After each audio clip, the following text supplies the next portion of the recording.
આઝાદીના દાયકાઓ બાદ પણ તાપી જિલ્લાના સોનગઢ તાલુકાનું સાદળકુવા ગામ આજે પણ પાયાની સુવિધાઓ માટે વલખા મારી રહ્યું છે। ખાસ કરીને રસ્તાઓની બિસ્માર હાલતને પગલે ગ્રામજનોમાં ભારે રોષ જોવા મળી રહ્યો છે।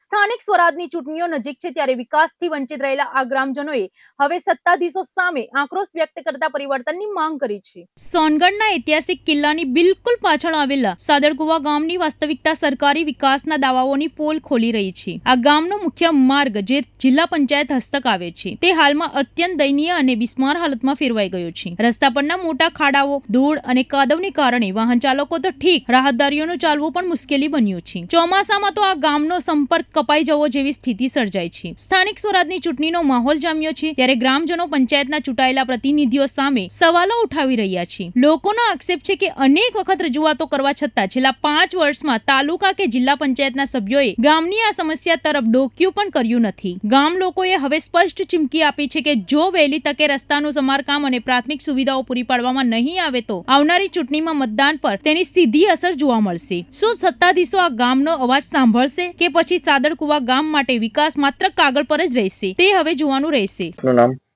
મારું નામ ફિલિપભાઈ કે ગામે। આ કયું ગામ છે? સાદળકુવા। શું સમસ્યા થઈ છે તમને? અમને ઘણા વર્ષોથી આ રસ્તાની અમે માંગણી કરી છે પણ રસ્તો અમને હજુ સુધી બનાવી આપ્યો નથી। અમે ઘણી તકલીફ અનુભવીએ છીએ। આપને ક્યાં રજૂઆત કરી હતી?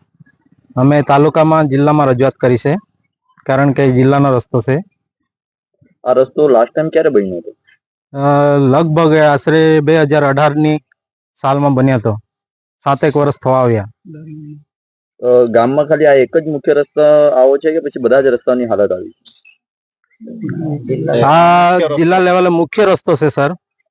એ અહીંથી વ્યારા સુધી નીકળે છે, અહીંથી કિકાગોવી પાટિયા સુધી નીકળે છે અને એક મહત્વનો રસ્તો છે કારણ કે અહીં જે ઐતિહાસિક કિલ્લો આવેલો છે એની પછાડીથી પસાર થાય છે એટલે મહત્વનો રસ્તો છે। અહીંથી કાયમ વિદ્યાર્થીની અવર જવર, સરકારી સ્કૂલે જતા બાળકોની અવર જવર, કોલેજમાં જતા વિદ્યાર્થીઓ, 108 એમ્બ્યુલન્સને જવા માટેનો તેમજ સ્કૂલનો ટીચરોને આવવા જવાનો રસ્તો, મજૂર વર્ગને આવવા જવાનો રસ્તો, એમ આ મહત્વનો રસ્તો છે। આ તો આપ આગળ શું કરશો હવે?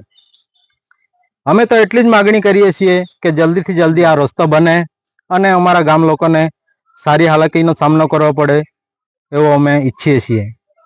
નામ કવિતાબેન ગામિત।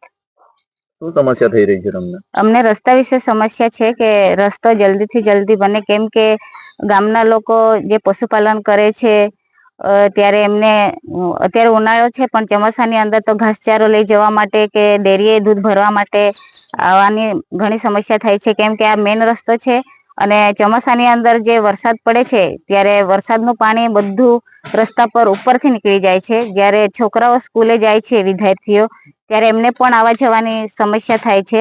એટલે લોકો ઉનાળો તો ઠીક છે પણ ચોમાસામાં ઘણા હેરાન થાય છે। એના માટે અમે સરકારશ્રીને વિનંતી કરીએ છીએ કે રસ્તો જલ્દીથી જલ્દી બને અને ગામના લોકો આ રસ્તો બનવાથી એમનો જે આજીવિકા છે એ સારી રીતે કરી શકે, જીવી શકે।